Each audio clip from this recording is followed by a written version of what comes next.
So the government's Help to Buy scheme is coming to an end this year, but what is next for the Help to Buy equity loan? In this video, we're going to find out. Hi, I'm Lee Everett. I've been an estate agent in Essex, UK for nearly 17 years, and if you are after the best tips and advice on how to buy and sell property, please hit that subscribe button as well as the bell icon so you get a notification every time we post a video. So before we talk about the changes between this equity loan scheme and the last one, let's go over roughly what the equity loan scheme is.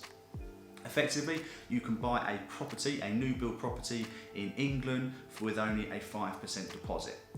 The government will then lend you up to 20% of the property value to help boost up your deposit to 25%. That means the actual amount you need to borrow from the bank is only 75% of the new build property's value. And for the first 5 years of that loan, you don't have to pay anything towards it. No repayment charges, no interest. On the 6th year, you have to start paying back just the interest, which on that year, the 6th year, is 1.75%. Each year after that, it goes up a couple of percent above the consumer price index, so the longer you have the loan, the more expensive it will get to pay off the interest. You can pay off the loan in chunks. Your first payment, I believe, has to be 10% of the property value, but the key thing to remember is the amount you've actually borrowed is a percentage of the property value, not a set amount. So if the property you own goes up in value, so will the amount you have to pay back. On the flip side, if your property does decrease in value, the amount you pay back to the government is also lower. So let's give a quick example.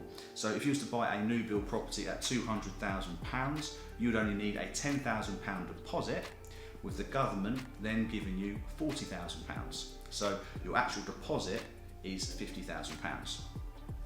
You'd then get a mortgage for the £150,000, and that would be what you make your monthly mortgage payments on. And that's pretty much it in a nutshell. I've done a video up here which I'll link to, which tells you how you can pay back the equity loan, but let's get into what the new loan is and the differences between this one and the previous one. So from what I can see, there is two main differences. The first one is you have to be a first-time buyer in order to use this scheme. So if you or anybody you're buying with, a partner, relative, has ever owned a property in the UK or abroad, you will not qualify for this scheme. Previously, anybody who's owned a property before was able to use the scheme to buy a new build property, but from the 16th of December, when the new scheme kicks in, you won't be able to buy a new build property with the equity loan scheme if you've owned a property before. Some would say that's a little unfair if one of the two parties has owned the property. I kind of get that, but unfortunately that is the rule, and yeah, it's going to be enforced. The second difference, which is quite a big one actually, is the government have put in regional price caps for how much you can buy a property for with the Help to Buy equity loan scheme. So I'll put a picture here of what the government have said the maximum price of a new build property can be if you're to use the equity loan scheme. And in some parts of the UK, you can tell that it's a lot higher compared to sort of like the northern parts of the country where it's a lot lower.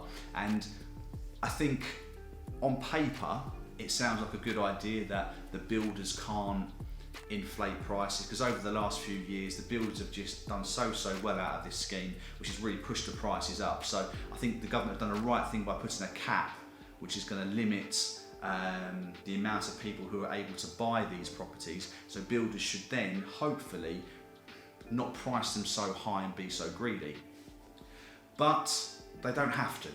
If there is a market, if there are people in that area who can afford to buy these new build properties that don't need the equity loan scheme, then the builders aren't going to reduce or bring the prices down just to help first-time buyers. So is the new scheme actually any good? Yes, if you're a first-time buyer and have never owned a property before in the UK or the world, and yes, if the property you're looking to buy falls within the regional price cap. If your answer to any one of those is a no, then unfortunately the scheme isn't going to be for you.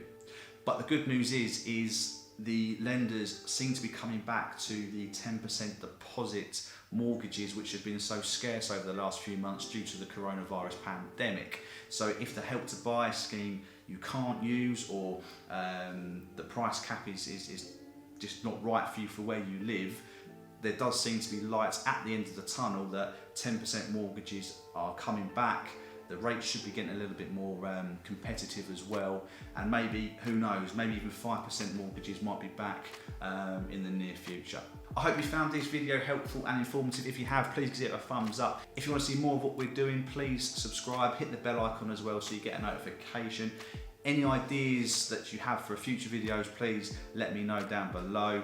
Thanks again for watching, and I'll see you again soon. Take care.